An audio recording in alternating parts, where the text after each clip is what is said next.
In this episode, you'll discover that repeating the same workout doesn't just build fitness, it builds your skill at executing that workout. And the better you execute, the more you get out of it.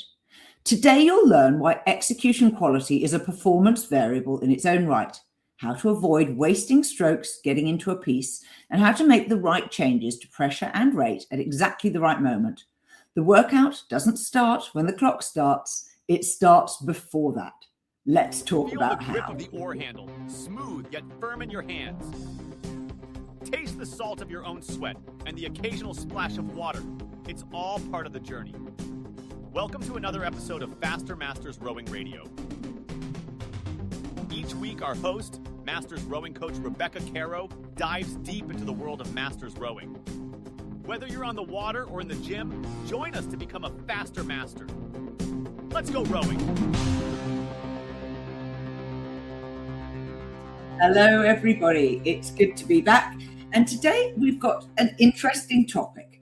We're talking about what you think is happening when you're doing a workout. Most rowers think about the workout, but a 20 on, 20 off piece done perfectly is a completely different stimulus to one done sloppily. Same session on paper, different training effect.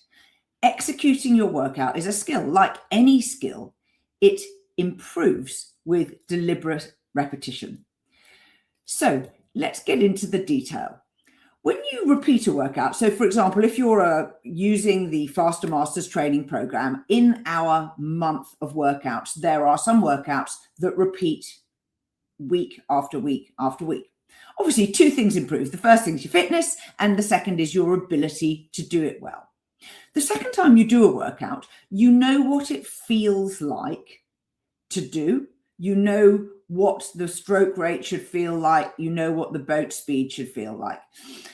By the 10th time you're doing it, you know exactly how to make your effort work effectively and be consistent across the whole piece. So that knowledge you have there is performance relevant. More of your effort goes into the work piece and less into finding your feet and figuring out, how to do it. But the things that tend to happen that make for poor execution are things like wasted strokes at the start. You're at the wrong rate, you're at the wrong pressure, and it takes you 5 strokes to get to the stroke rate that was specified, and you've now lost those 5 strokes. This also can affect your pacing, going too hard, going too light, and also things like changeovers, because sometimes there are pieces where you get, half the crew do it, and then the other half of the crew do it. So you need to know when to build pressure or lift your rate so that your adaptation, your physiological adaptation, is as good as it possibly can be.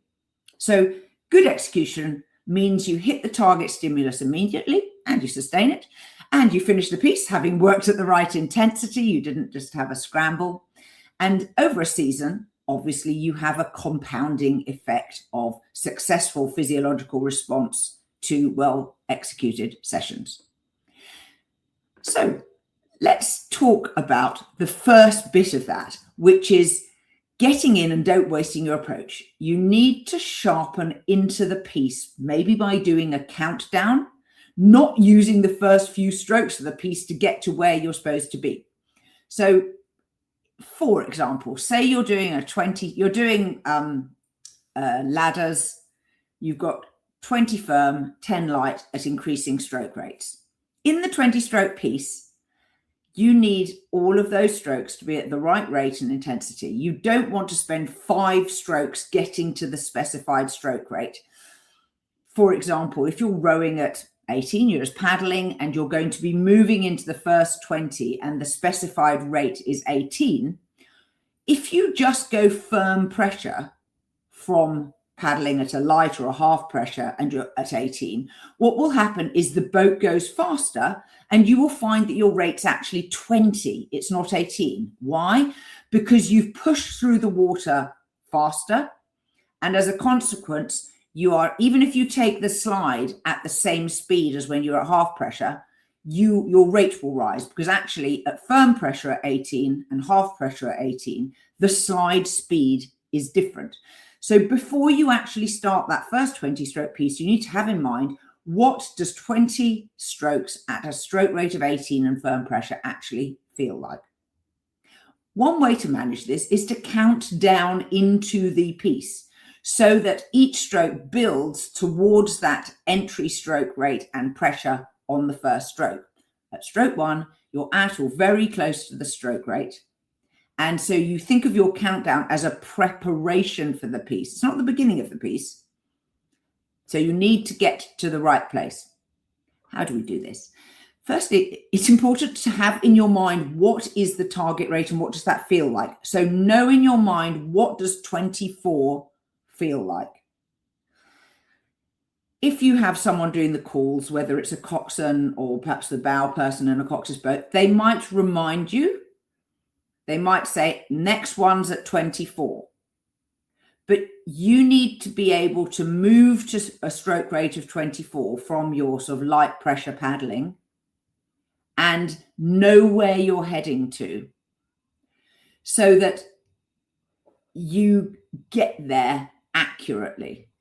It's not good enough to go too high or go too low.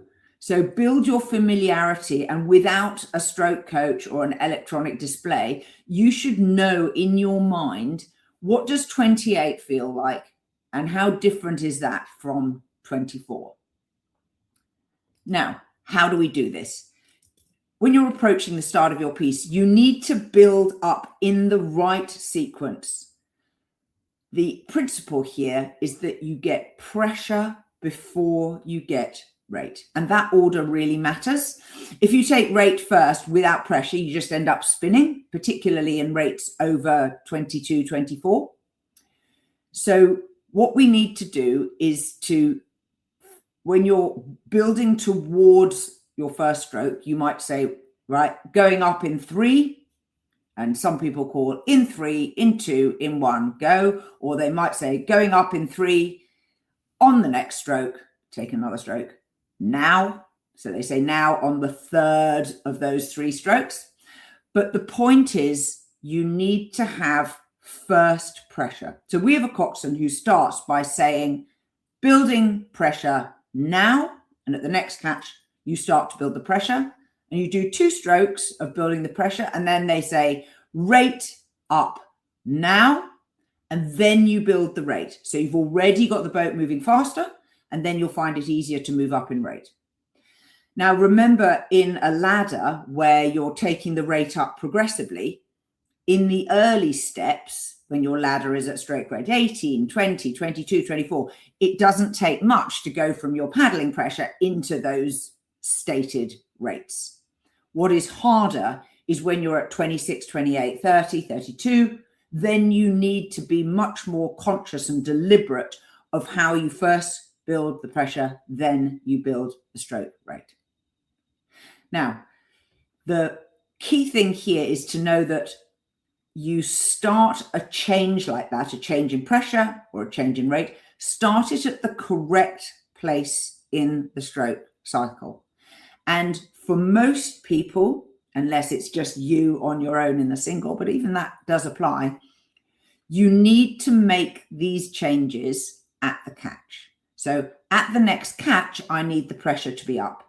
At the next catch, I need the rate to come up. But in order to do that, you need to know what you're going to do a half stroke cycle ahead of time. So you need at the finish to have the call that the pressure is going up.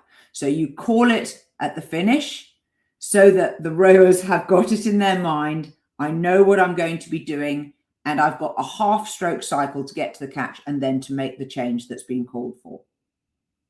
Now, there are changes that happen at the finish. So, for example, stepping down in rate happens at the finish. You sit back, you separate your arms going forwards from your body rocking forwards, and your rate will come down. Other changes that are done at the finish are maybe rhythm calls, if you want to reinforce your rhythm. And so those changes need to be called at the catch so that you've then got that half stroke cycle of while you're in the power phase of knowing that you're going to do a change and then executing it when you get to the finish. So that half a stroke ahead of time is really important. And you can experiment if you're the person who does the calls, or if you're listening to someone who's giving you calls, experiment with listening. When did they call that? When did they say the now or the go? And am I successfully executing it exactly the way they've asked? So in summary, execution's a skill. Repeating the workout sharpens your ability to deliver that actual workout. And obviously, every well-executed piece compounds and builds that little bricks in the wall of your training block. Start accurately, sharply, build your pressure before you build the rate, and know which calls change at the catch, know which calls change at the finish. So the next time you're repeating a workout, your goal isn't just to survive, it's to execute it more precisely. Think about it for yourself and tell me what works for you and what workouts you particularly tried to get better at over the season. Till next time. We are part of the RowingChat podcast network. Please tell your fellow rowers about the show. If you've learned just one helpful thing from today's episode, please consider supporting the show for as little as $1 per month by visiting fastermastersrowing.com/podcast.